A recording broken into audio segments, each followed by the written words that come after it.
A gente vai retomar agora, né, o nosso tema. E agora eu queria ouvir a Josi sobre esse assunto. Quero que você fale, você que é da área aí, né, cultural.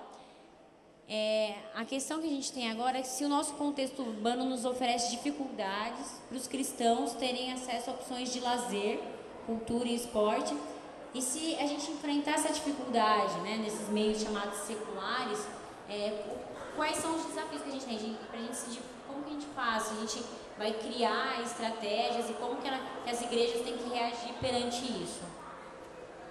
Tá, como eu disse antes, eu acho que não tem diferenciação em meio cultural para quem é cristão e para quem não é cristão, mas tudo depende, assim, né? Hoje a gente tem um meio artístico que eu acho que ele não serve para nenhum tipo de pessoa, né? São músicas que eu acho que ninguém precisaria ouvir, que ninguém precisaria compor, que eu nem posso chamar isso de uma composição, né? Algumas letras de músicas eu acho que elas nunca deveriam ter saído da boca de ninguém, nem do pensamento de ninguém. Por isso que eu acho que qualquer meio serviria para qualquer tipo de pessoa, independente dela ser cristã ou não.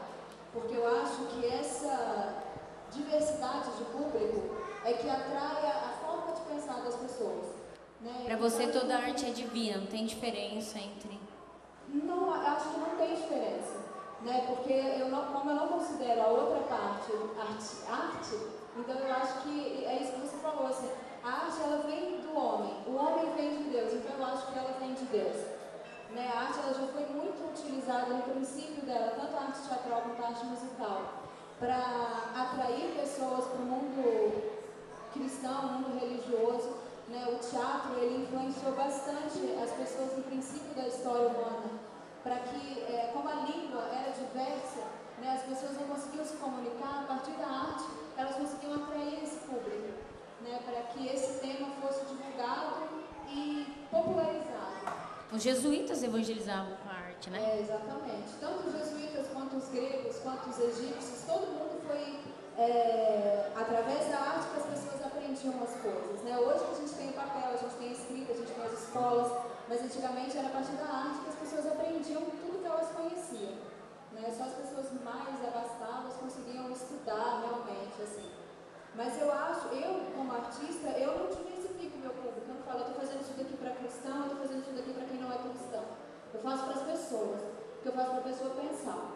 Tudo que eu faço, assim. Às vezes as pessoas falam, será que você é casada com um filósofo? Eu falo, não, eu já pensava assim antes de casar com ele. Talvez eu casei com ele porque eu era assim. Eu era meio filósofa também. Então, o Gideone também falou uma coisa muito importante que eu acho, que é a gente conseguir atrair a pessoa e atrair o público, o nosso público, eu como artista, ele como artista da arte dele, a partir do que eu estou sentindo. Fazer com que o que você sente ouvindo isso, o que você pensa a partir do que você está ouvindo, que é o que eu penso desse nível cultural que a gente tem hoje. Né? Eu acho que vai chegar um momento em que as pessoas vão começar a pensar, será que a ditadura foi tão ruim na época que ela aconteceu? Porque elas faziam que as pessoas tivessem por que lutar. Hoje eu tenho por que lutar, eu quero lutar contra o que está acontecendo artisticamente. E antes era o contrário, a arte veio para lutar o que estava acontecendo politicamente. Hoje a política tem que vir e infelizmente ela não pode agir muito porque a gente não tem a censura mais. Então eu acho que fazer com que as pessoas pensem, independente de cristianismo, é fundamental. Porque eu acho que a partir daí elas vão começar a pensar cristãmente. Sabe? Eu acho que vai fazer falta. Aí elas vão começar a sentir falta. Inclusive na hora que o pastor estava falando, eu queria até perguntar para ele se... Como as pessoas conhecem a história dele, ele vem de um meio muito difícil, né? Muitas vezes o que ele viveu há 20 anos era porque ele era realmente subordinado àquilo ali. Se ele não passasse por aquilo, talvez ele já não estivesse nem aqui mais. Né? Eu sei porque eu já convivi com trabalhos sociais em regiões de risco e é complicado isso. Assim, se você não entra na onda, você sai dela pelo bueiro. Né? Então, assim, é muito complicado. Eu acho que é isso. Eu acho que a arte ou qualquer outra forma de manifestação de pensamento, elas têm que ser para todo mundo, não dividida por setores. Que aí as pessoas vão começar a entender melhor e vão Só falando isso, eu me lembrei que, na verdade, agora algumas opções culturais assim, do público gospel está imitando o que é considerado ruim no secular. Tem músicas, por exemplo, que ficam imitando hits, né? Você falou isso muito bem.